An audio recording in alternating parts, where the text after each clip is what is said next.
بسم اللہ الرحمن الرحیم۔ کلمہ شہادت۔ اشہد ان لا الہ الا اللہ، میں گواہی دیتا ہوں کہ اللہ کے سوا کوئی عبادت کے لائق نہیں۔ واشہد ان محمدًا عبدہ ورسولہ، اور میں گواہی دیتا ہوں کہ حضرت محمد صلی اللہ علیہ وسلم اللہ کے بندے اور اس کے رسول ہیں۔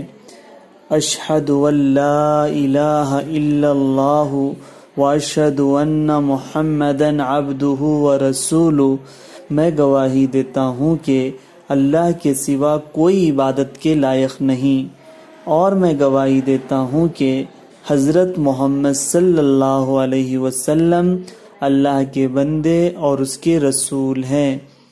یہ کلمہ دوم کلمہ کہلاتا ہے، جس کو کلمہ شہادت بھی کہتے ہیں۔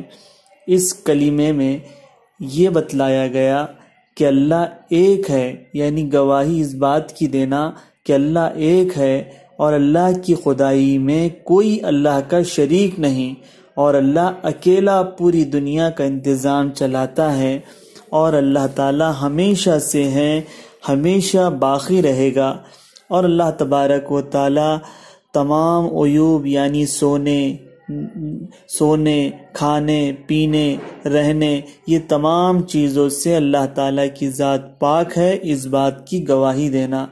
اور دوسرا جز ہے محمد صلی اللہ علیہ وسلم سے متعلق، کہ یعنی ہم اس بات کی گواہی دیتے ہیں کہ نبی اکرم صلی اللہ علیہ وسلم اللہ کے بندے اور اس کے رسول ہیں، یعنی ہماری ہی طرح اللہ کے رسول صلی اللہ علیہ وسلم بھی ایک انسان ہے، وہ کھاتے بھی ہیں، پیتے بھی ہیں، سوتے بھی ہیں، اور اللہ کا کام بھی کرتے ہیں، اور آپ صلی اللہ علیہ وسلم اللہ کے بندے ہیں، جس طرح ہم اللہ تعالیٰ کے بندے ہیں، اور اللہ کے رسول بھی ہیں، یعنی اللہ تبارک و تعالیٰ نے اپنا پیغام پہنچانے کے لیے نبی اکرم صلی اللہ علیہ وسلم پر قرآن مجید نازل کیا، اور اس قرآن مجید کے ذریعے آپ صلی اللہ علیہ وسلم نے اللہ کی باتیں لوگوں کو بتلائی، اور اسلام پر چل کر دکھایا، اور اس کی عملی تفسیر پیش کی،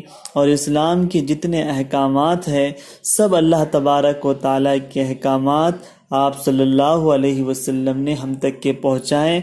تو اس بات کی گواہی دینا ہے کہ اللہ کے سوا کوئی عبادت کے لائق نہیں، اور حضرت محمد صلی اللہ علیہ وسلم ہماری طرح اللہ کے بندے ہیں، اور اللہ تبارک و تعالیٰ نے آپ پر قرآن مجید نازل کیا، اس لیے اللہ تبارک و تعالیٰ کے رسول ہیں۔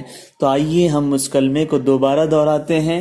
اشہد ان لا الہ الا اللہ، میں گواہی دیتا ہوں کہ اللہ کے سوا کوئی عبادت کے لائق نہیں۔ وَأَشْهَدُ أَنَّ مُحَمَّدًا عَبْدُهُ وَرَسُولُهُ، اور میں گواہی دیتا ہوں کہ حضرت محمد صلی اللہ علیہ وسلم اللہ کے بندے اور اس کے رسول ہیں۔ تو اس کلمے کو یاد کیجئے، اور اللہ تبارک و تعالیٰ پر ایمان لائیے، اور اپنے دماغ میں اس کلمے کو ذہن نشین کر لیجئے۔ اللہ تبارک و تعالیٰ مرتے وقت تک کہ ہم کو اس کلمے پر عمل کرنے کی توفیق عطا فرمائے، آمین۔ السلام علیکم ورحمۃ اللہ وبرکاتہ۔ اللہ حافظ۔